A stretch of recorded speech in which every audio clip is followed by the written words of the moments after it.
Good evening. I'm Dr. Daniel Karras. I'd like to welcome to Headlines and Beyond on INN.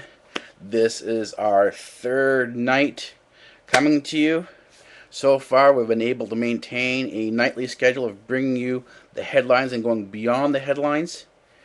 If you're interested in geopolitics, you want to know what's going on, this is the channel for you because we do digging like nobody else does. You will not see a large chunk of what you're going to see here anywhere else. We will be, I said, the evidence that we will be producing at some point in time will be coming out in documentary form. This is a briefing for the documentaries that will be coming, typically twice a week, twice a month. So basically, every other week there will be a documentary on various particular issues that were in the headline.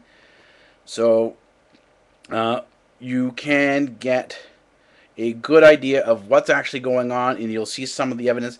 We won't put all the evidence in there because we do need to protect the sources that I have here.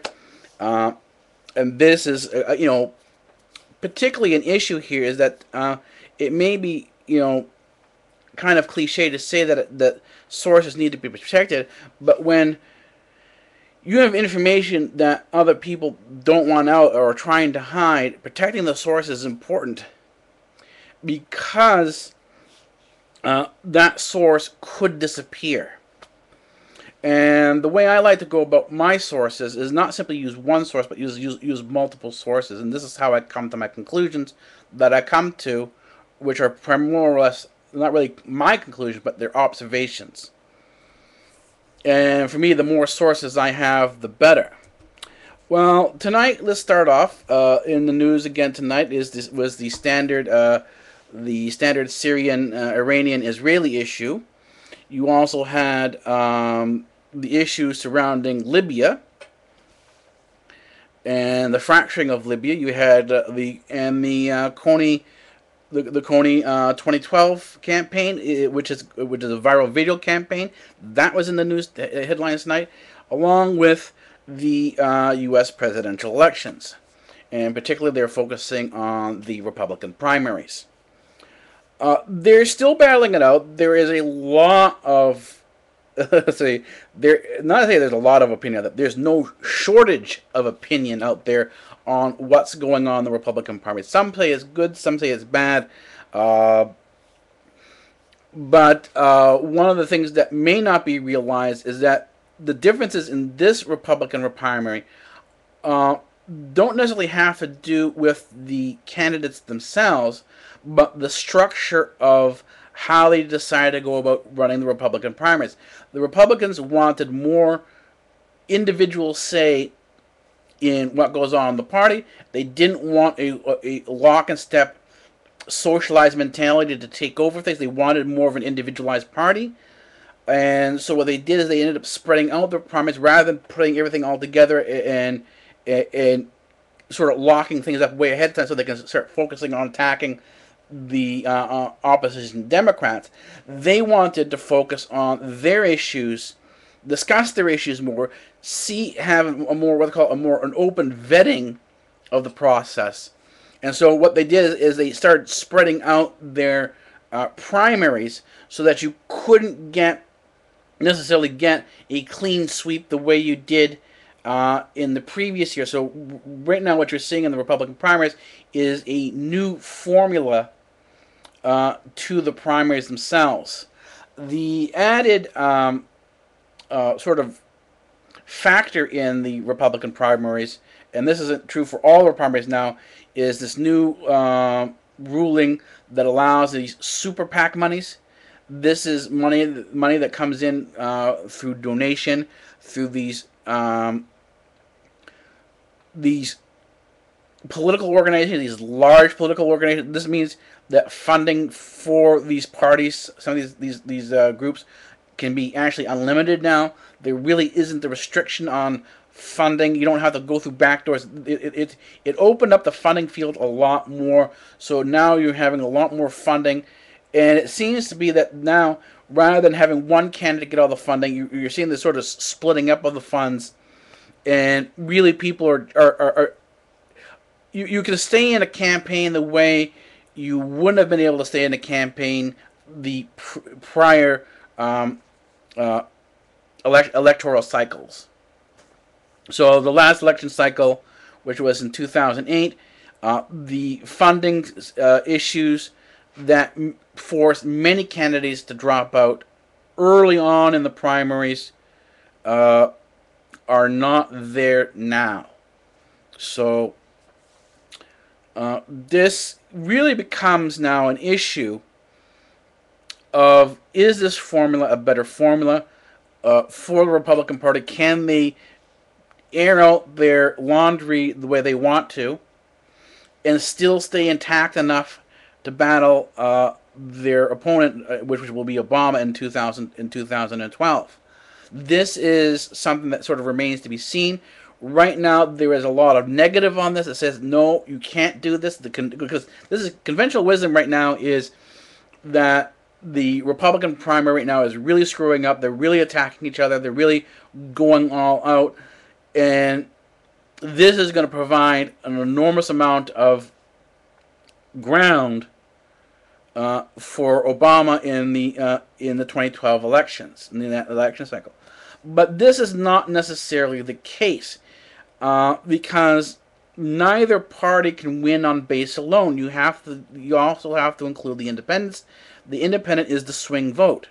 And now the question is, do the independents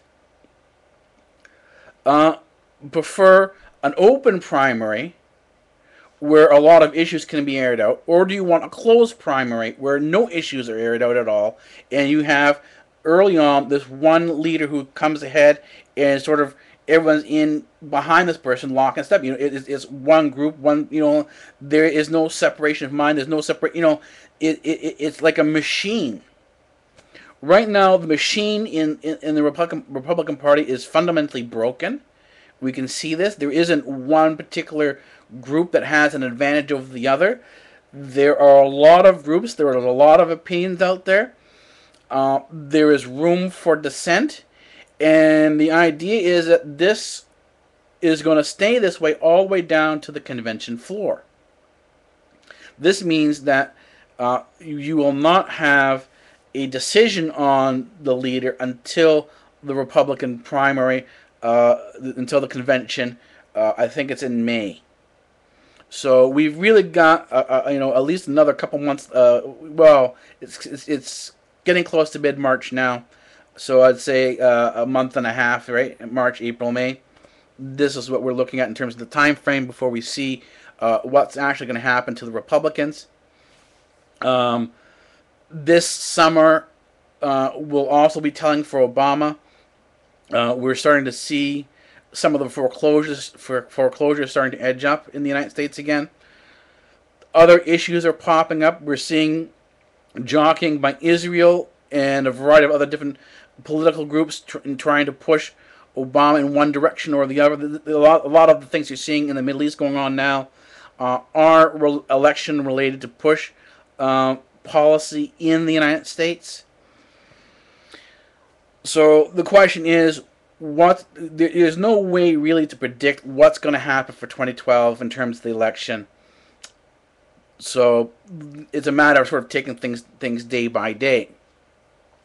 So moving on to the Syrian issue now, going back to the Syrian issue, there seems to sort of be a backing off now in the Syrian issue. A lot of the rhetoric and hype about going to war in Syria, doing the bombing and everything, really seems to have backed off, but it's still there. And I want to clarify some of the stuff, and this is what needs to be done in broadcasts every now and again. Sometimes you don't. Every broadcast, you always have a little bit more information than you did before. Sometimes, like today, I have more information about the Syrian conflict from a variety of different sources that I didn't have last night. Like I got from one source that says that you had assassinations of citizens who were even Christians. Now the view is that this was done by Assad's men. That you had the security forces assassinating people. The problem that I have here is not that I don't trust the person or say that this person is lying. Is you need multiple sources to back this up.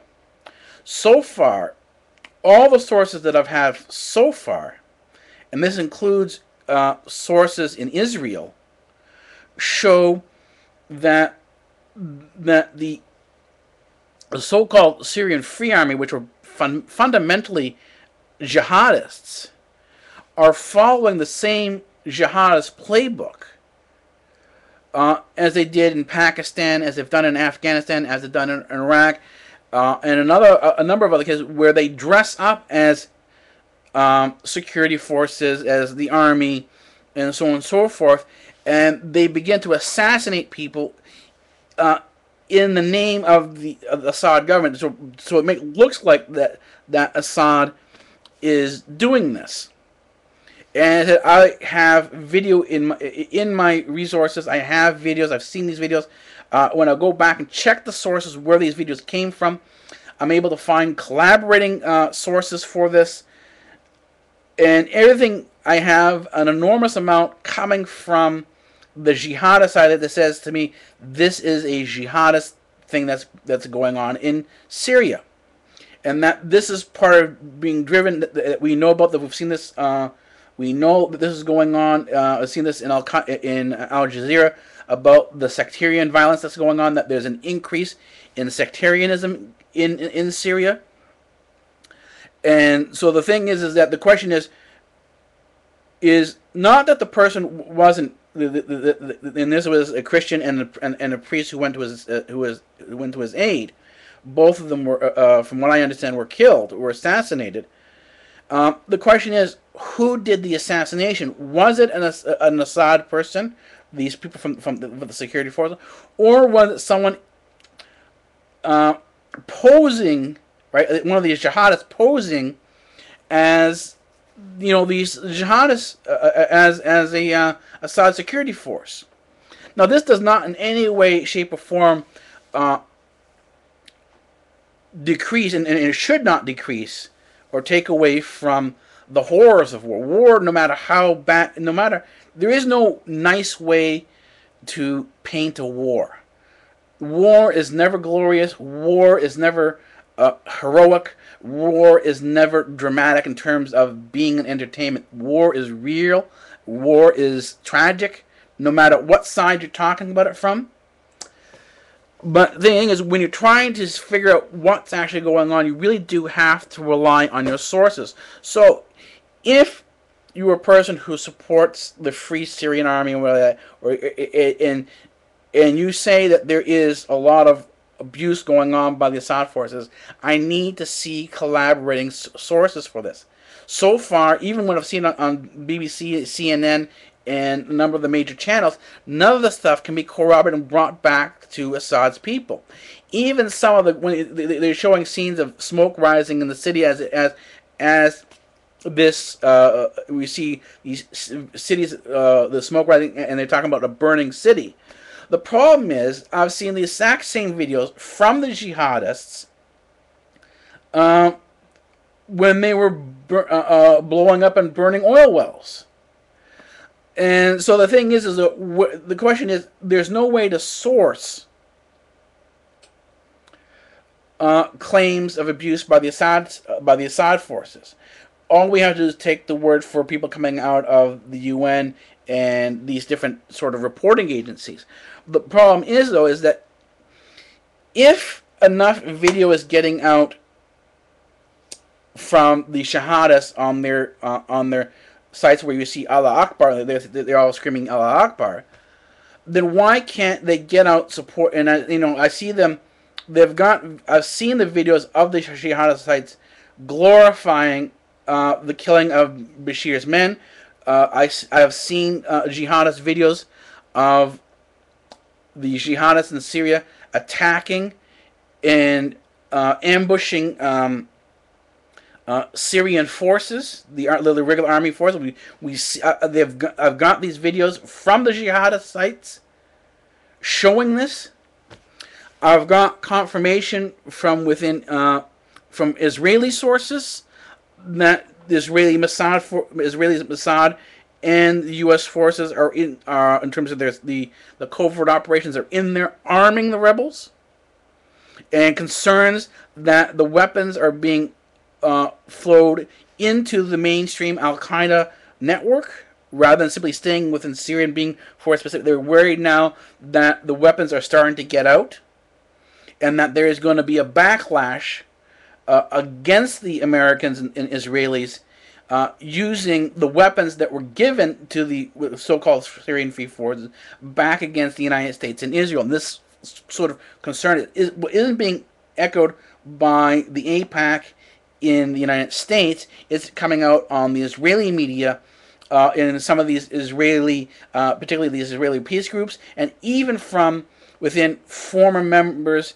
of the Israeli government. And these aren't Palestinians, they're not Arabs. These are what they call Jewish Israelis. They're not other Israeli citizens, or called Arab or Israeli citizens. So the question is, what's actually going on the Bashir side? That's not clear. The way I would like to frame this is look at Bashir's actions in the light that you would see in terms of what they call collateral damage. This is the number of civilians injured or killed when they're battling against the jihadists.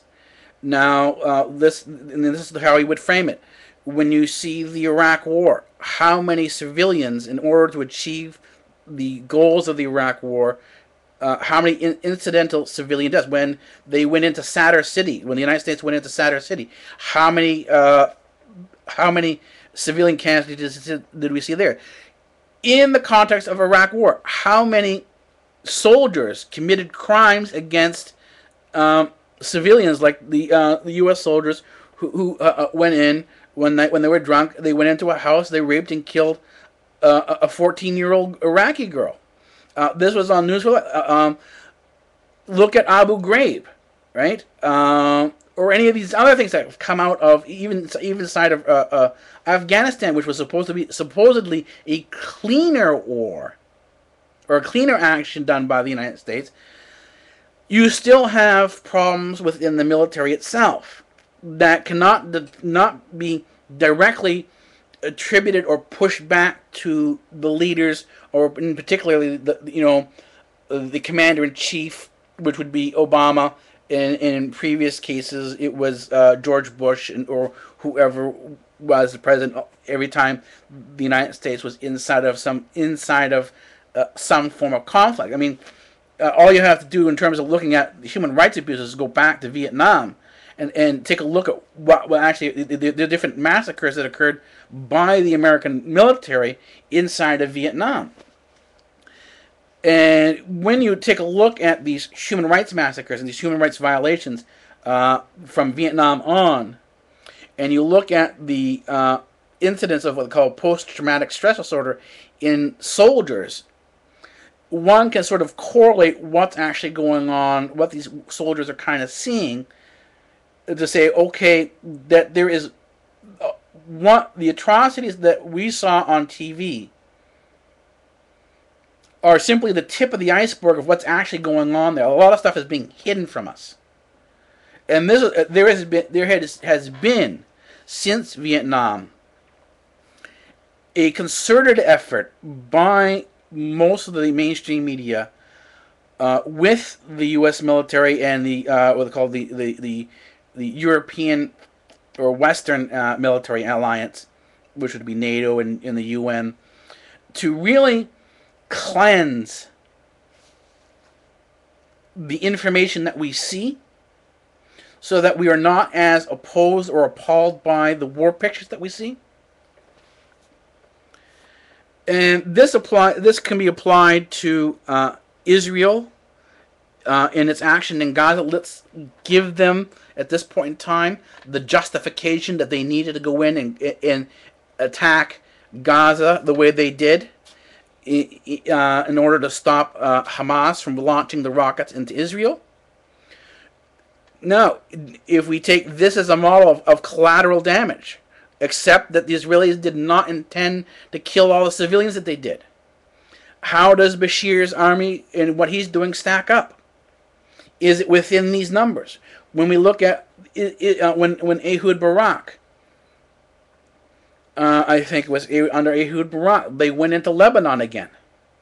When they did their shellings, and this is when it was sort of around the time they'd also gone into Gaza as well, and they were sort of fighting what they considered to be terrorists on on both of their boats. They were fighting both Hezbollah and Hamas.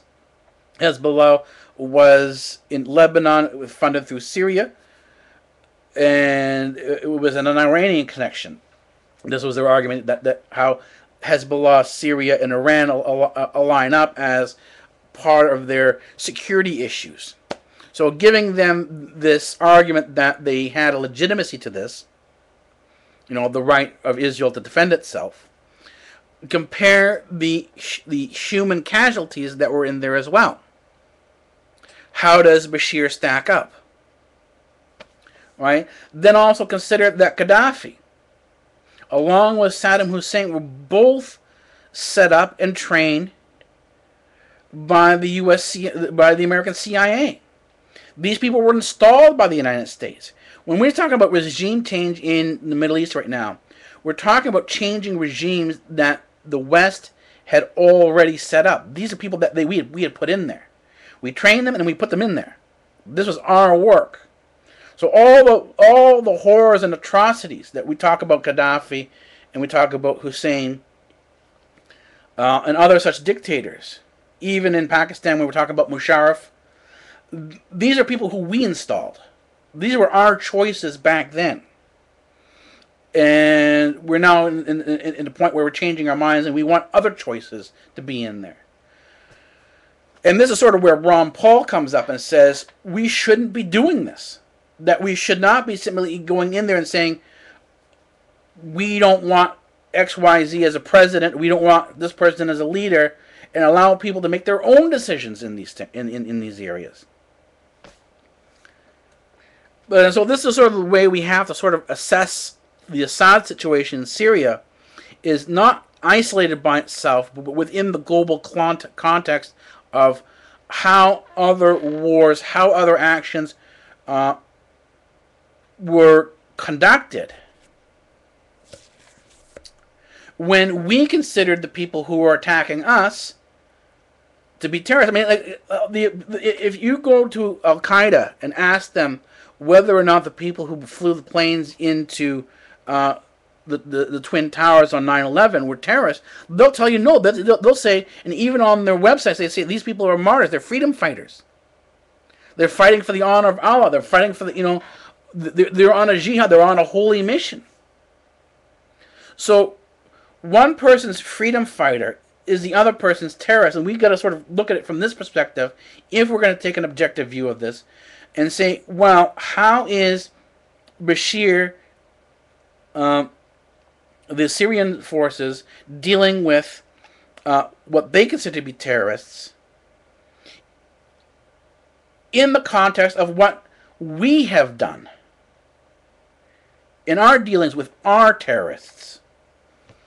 And so this is what needs to be done in terms of how we assess what's going on in Syria, what's going on in Iran, and how we generally approach our